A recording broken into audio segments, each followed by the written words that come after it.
वरिष्ठ पोलीस अधिकारी अश्विनी बिद्रे यांचा 11 एप्रिल 2016 मध्ये खून झाला। या प्रकरणाचा निकाल लागून 1 वर्ष उलटलं तरी अद्याप अश्विनी बिद्रे यांच्या मृत्यूचा दाखला मिळालेला नाहीये।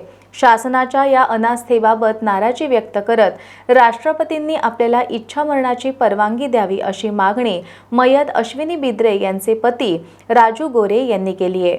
अश्विनी बिद्रे हत्याकांडाचा निकाल लागून 1 वर्ष झालेला आहे आणि या 1 वर्षामध्ये प्रशासनाच्या सर्व स्तरावरती म्हणजे जिकडे जिकडे मृत्यू दाखला अपेक्षित आहे मिळणं, ज्या ज्या ठिकाणी द्यावा अशी मागणी द्यावे अशी अपेक्षित आहे त्या सर्व खात्यांकडे ॲप्लिकेशन दाखल केले की मृत्यू दाखला द्यावा।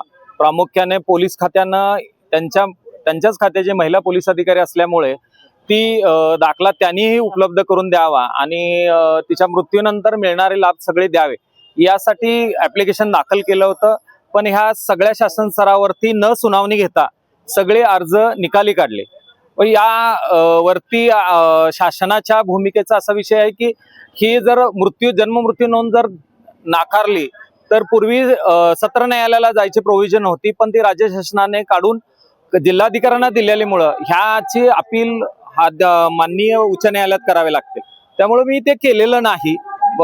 पण या सगळ्या शासन स्तरावरती म्हणजे अश्विनी बिद्रे हत्याकांडाच्या आरोपींना 1 आरोपी सुटला, 2 आरोपी कमी शिक्षा झाली, तर याबाबत अपील दाखल करावं म्हणून सुद्धा मी नवी मुंबई पोलिसांकडे मागणी केली। पण त्या दृष्टीने सुद्धा त्यांचे कोणतेही हालचाल नाही किंवा कोर्टाने एक निर्देश दिले होते की माझा पुन्हा जबाब नोंदवावा आणि नवी मुंबई पोलीस कमिशनरावरती गुन्हा दाखल करावा, त्याची प्रोसेस झाली नाही। एकूणच ह्या सगळ्या प्रोसेसमध्ये शासनाला महिला पोलीस अधिकाऱ्याच्या बाबतीत अनास्था वाटते म्हणून मी देशाच्या राष्ट्रपतींकडे आणि देशाच्या सर्वोच्च न्यायालयाकडे मला इच्छामरण मिळावं या बाबतीत मी ॲप्लिकेशन दाखल केले।